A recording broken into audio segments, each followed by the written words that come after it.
भारतीय अर्थव्यवस्था की बुनियाद आज भी खेती है। आर्थिक सर्वेक्षण 2024-25 साफ कहता है कि कृषि और संबद्ध गतिविधियां देश की अर्थव्यवस्था की रीढ़ बनी हुई हैं। मौजूदा मूल्यों पर जीडीपी में करीब 16% योगदान और 46% से ज्यादा आबादी की आजीविका, यानी भारत आज भी खेतों से ही सांस लेता है।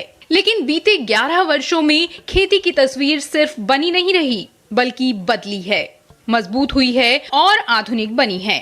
प्रधानमंत्री नरेंद्र मोदी के नेतृत्व में कृषि क्षेत्र में एक गहरा और संरचनात्मक परिवर्तन देखने को मिला है।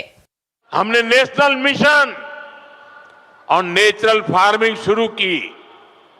आज लाखों किसान इससे जुड़ चुके हैं। बीते कुछ सालों में देश में 10,000 किसान उत्पाद संघ एफपीओज बने हैं। सरकार का फोकस सिर्फ पैदावार बढ़ाने तक सीमित नहीं रहा, बल्कि बीज से बाजार तक, सीड टू मार्केट, पूरी कृषि वैल्यू चेन को मजबूत करने पर रहा है। बीज की गुणवत्ता से लेकर सिंचाई, उत्पादन से लेकर भंडारण और मंडी से लेकर डिजिटल बाजार तक, खेती को एक समग्र प्रणाली के रूप में देखा गया। सरकारी प्राथमिकता का सबसे बड़ा संकेत बजट से मिलता है।